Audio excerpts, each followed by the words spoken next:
Oke, ketemu lagi kita lewat podcast saya Pintar bersama teknologi AI ya.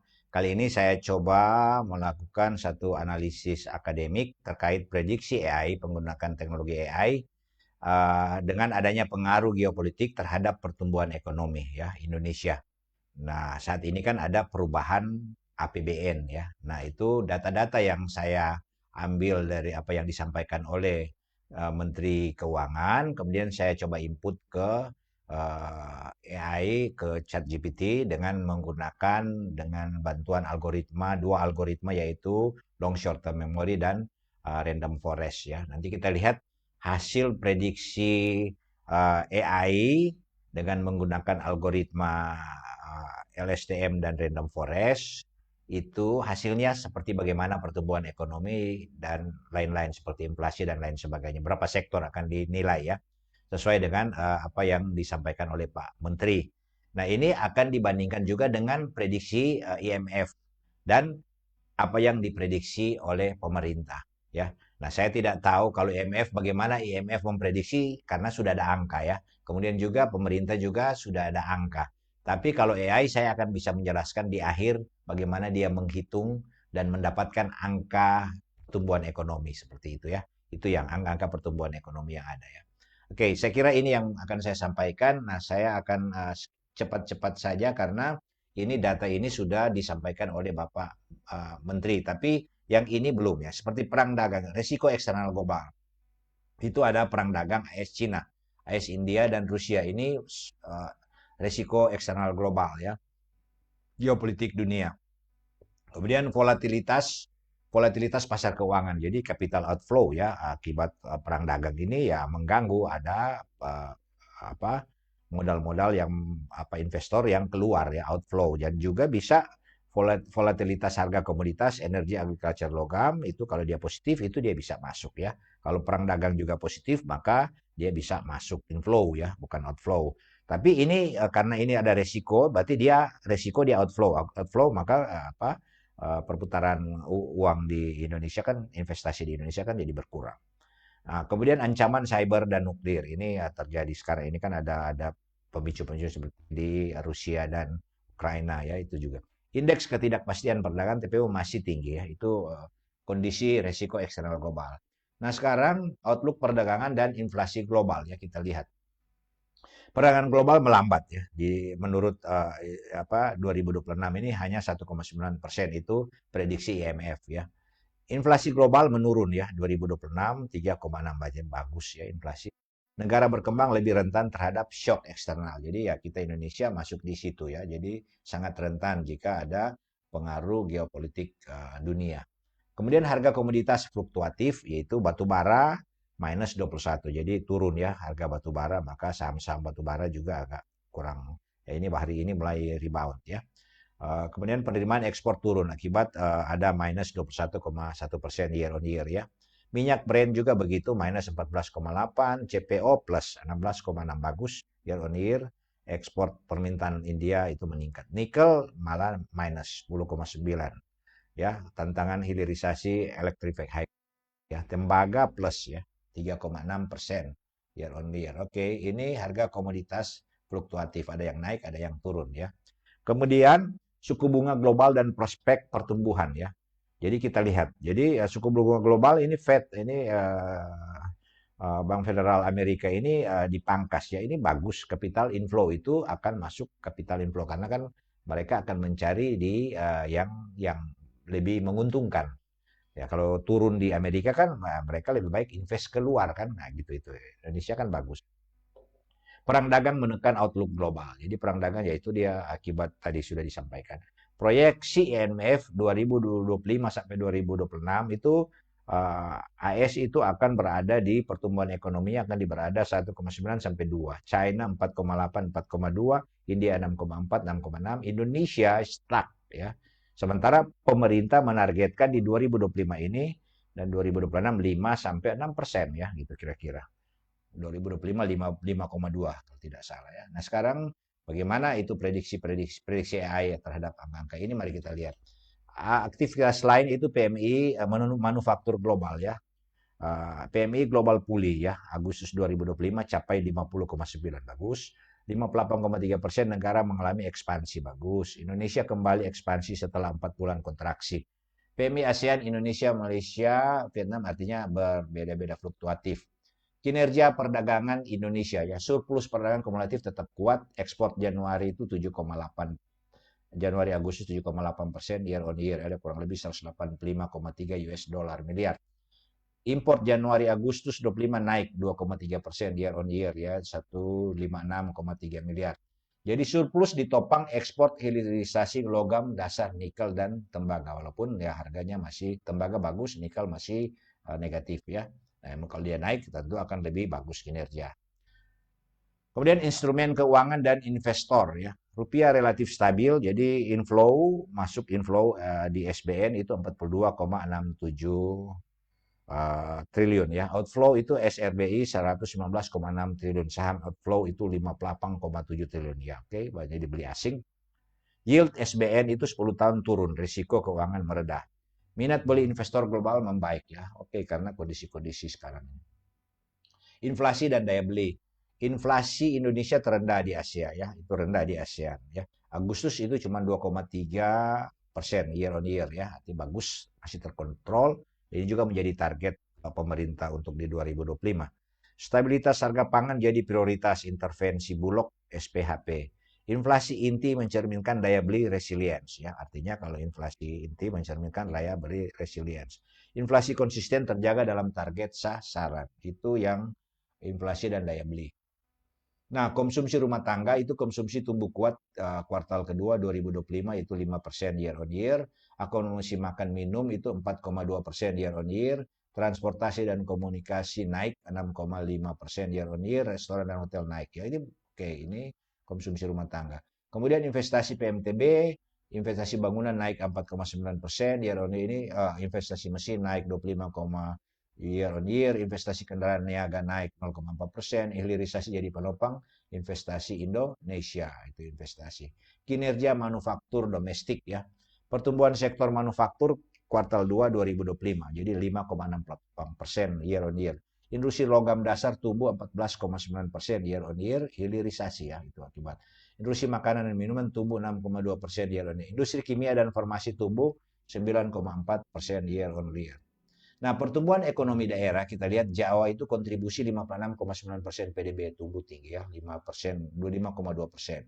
Sumatera 22,2% PDB tumbuh 5% ya, terjadi kenaikan dan tumbuh ya. Sulawesi pertumbuhan tertinggi itu 7,2% ya. Bali NTB 2,8%. Peran sektor keuangan, pertumbuhan kredit dan DPK relatif terbatas, LDR mendekati batas atas 86,5%, pemerintah tempatkan 200T dana di bank komersial, bank himbara, tujuan untuk dorong multiplier ekonomi dan kredit usaha. Oke, lanjut. Kita lihat penempatan kas negara, itu sudah kita tahu 200T di bank himbara. Likuiditas cost of fund itu menurun, pertumbuhan kredit meningkat, mendukung konsumsi dan investasi sektor real, itu strategi seperti itu. Kemudian Danantara dan swasta. Danantara plus investasi swasta sebagai motor pertumbuhan. Kemudian target kontribusi investasi 2029 10.000 triliun. Ya, I-Core diproyeksikan turun dari 6,2 2025 menjadi 3,9 di 2029. Dorong pertumbuhan ekonomi 8% jangka menengah. Nah, asumsi dasar ekonomi makro yaitu pertumbuhan ekonomi APBN 2025 ini ya 5,2%. Inflasi proyeksi 2,5%. Realisasi sekarang ini kan 2,3, artinya lebih bagus. Nilai tukar Rp16.000 per US dollar. Realisasi sekarang ini berada di 16,9. Ya, mudah-mudahan dapat. Harga minyak Indonesia asumsi 82 barel. Realisasi sekarang 66,07%. Lifting minyak 605.000 barrel per hari, realisasi 575. Ini angka-angka asumsi dasar ekonomi yang dipakai dalam memprediksi pertumbuhan ekonomi. Realisasi APBN 2025 sampai dengan Agustus pendapatan negara 1.638,7%. Jadi ada 57,2% outlook ya. Belanja negara 1.960,3 T, 55,6% outlook. defisit 321,6 T, jadi 1,35% PDB. Jadi keseimbangan primer itu 22,22 T ya. Oke, sekarang kesimpulan. Jadi geopolitik global meningkatkan risiko bagi ekonomi Indonesia, jelas itu akan sangat berpengaruh. Nah, pertumbuhan ekonomi 2025 diproyeksikan 4,8% IMF. Sementara target APBN ini dengan perubahan APBN ini di angka 5,23%. Nanti kita lihat AI memprediksi berapa. Ekspor masih sangat dipengaruhi harga komoditas. Konsumsi rumah tangga dan investasi hilirisasi jadi penopang utama ya. Kemudian APBN 2025 masih terjaga dengan defisit rendah 1,35% PDB.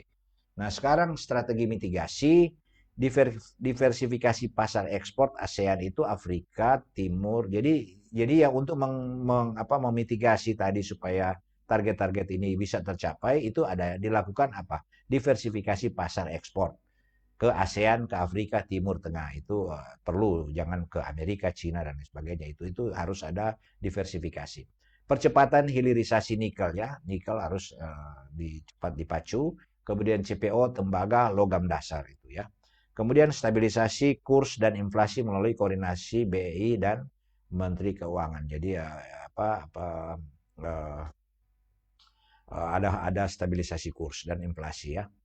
Kemudian penguatan perlindungan sosial untuk jaga daya beli ya, itu perlu dilakukan. Kemudian mendorong investasi swasta dan peran dana itu ya. Strategi mitigasi ini yang perlu diperhatikan oleh pemerintah. Kemudian prediksi AI pertumbuhan ekonomi Indonesia. Mari kita lihat ya. Dengan menggunakan teknologi ChatGPT dengan algoritma LSTM dan Random Forest, sengaja disampaikan dua algoritma. Bisa saja ini dua algoritma ini, satu deep learning dan satu machine learning ya. Random forest di machine learning, LSTM di deep learning. Nah, menurut prediksi AI dengan algoritma LSTM itu tahun 2025 pertumbuhan ekonomi akan berada di 5,05% ya. Dan 2026 5,18%. IMF cuma 4,8. Pemerintah di 2025 5,25 ya. Nah, kemudian kalau di 2026, kalau tidak salah pemerintah itu 6% ya, tapi AI dengan algoritma LSTM cuman 5,18. 2025 5,05. Bagaimana dengan algoritma yang random forest ya? Itu ya. Ya, berapa itu? Di 2025 5,1 ya, mendekati ke angka prediksi pemerintah. Di 2026 5,3%. Berarti kalau kita lihat IMF itu 4,8 stuck pertumbuhan ekonomi. Kalau AI dia dengan data-data yang saya input tadi, saya yang menginput data. Saya hanya meminta saja dia langsung memprediksi, tapi ini saya input data karena kebetulan data saya punya yang apa yang disampaikan oleh Menteri Keuangan ya. Itu saya ambil, saya capture dan saya input ke ChatGPT dan dia coba menganalisa dengan algoritma long short term memory dan random forest. Jadi deep learning dan machine learning ya. Dan hasilnya itu hasil prediksi AI itu baru sedikit berbeda dengan apa yang diprediksi oleh Menteri Keuangan dan menteri dengan IMF. IMF itu sangat pesimis ya. Kalau AI moderat, pemerintah sedikit optimis ya. Itu perbedaannya ya. Untuk pertumbuhan ekonomi. Nanti yang lain-lain kita lihat. Jadi kita lihat IMF 4,8, pemerintah kan tadi 5,2 di 2025 dan 6 rencananya 6 di 2026. Jadi semua ini didukung konsumsi domestik dan investasi hilirisasi. Nah, baru sektor lain kita lihat prediksi AI terhadap inflasi dan nilai tukar ya. Inflasi diperkirakan 2,6% ya, plus minus di 2025 itu masih hampir sama dengan pemerintah ya. Kemudian faktor penguat stabilitas pangan dan energi. Risiko volatile food, beras El Nino ya itu akibat. Kurs rupiah berapa? 16.200 ya. Jadi 16.200. Kalau pemerintah di berapa ya tadi? Jadi agak berbeda sedikit tapi ini. Jadi AI seperti moderat ya. Potensi penguatan jika Fed langsung pemangkasan suku bunga. Jadi akan lebih bisa jika Fed diprediksi bisa 2 kali lagi dia melakukan pemotongan suku bunga ya, Fed ya. Nah, ini jadi bisa sampai 16.000 ya, itu bisa. Tapi AI saat ini memprediksi yaitu 16.200 di tahun 2025 ini. Nanti di 2026 tentu akan sampai 16.000. Apabila suku bunga Fed itu dipangkas lagi karena prediksi ada 2 kali. Nah, prediksi AI terhadap ekspor dan investasi. Ekspor non migas bisa jadi tumbuh positif ya. Jadi kalau ekspor non migas menurut prediksi AI tumbuh 8% year on year karena ada hilirisasi nikel, CPO, tembaga. Kemudian surplus perdagangan 25 sampai 30 miliar. Investasi PMTB tumbuh 6 sampai 7% di 2025 dan naik 7,8% di 2026. Ini prediksi AI. Peran dan antara dan swasta menambah kontribusi 0,5 sampai 0,7% ke PDB. Jadi dengan adanya Danantara dan swasta, podcast tentang jika BUMN dileburkan dan masuk dalam seperti ini akan menambah ekspor dan investasi. Prediksi AI ya. Jadi ini moderat tapi artinya positif ya. Oke. Nah, selanjutnya ringkasan 2025 sampai 2026. Pertumbuhan ekonomi akan berada di range 5 sampai 5,3. Artinya target pemerintah 5,2% di tahun 2025 ini sampai. Tapi kalau 6 di 2026 ya masih kan faktor geopolitik masih susah kita prediksi ya.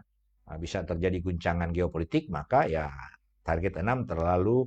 Tapi menurut AI lebih tinggi daripada IMF 4,8, yaitu stuck Indonesia, terlalu pesimis ya. Jadi 2025 sampai 2026 ada di range 5 sampai 5,3%. Itu sama dengan yang sudah saya sampaikan pada podcast saya sebelumnya, sekitar di angka-angka ini ya, angka-angka ini, tapi itu belum menganalisa perubahan APBN dan geopolitik tapi ya tidak terlalu jauh berbeda. Inflasi ada di rate 2,5 sampai 2,7, terkendali sesuai target APBN itu masih sesuai. Nilai tukar 16.200 plus minus 300 per US dollar. Kira-kira ada di situ. Ekspor non migas tumbuh 8% year on year ya. 8% ya, dan non migas itu tumbuh. Jadi naik ekspor ya. Investasi juga tumbuh 7% year on year. Jadi kesimpulan ekonomi Indonesia tetap resilient, risiko utama dari geopolitik global. Artinya dengan adanya tadi risiko-risiko geopolitik global, maka ekonomi Indonesia masih tetap resilient. Artinya ya tetap survive dan bertumbuh dengan bagus ya, dengan target-target yang rasional jika kita lihat terhadap apa yang disampaikan oleh IMF antara lain ya. Oke, saya kira ini yang bisa saya sampaikan. Sampai ketemu lagi di podcast saya yang lain.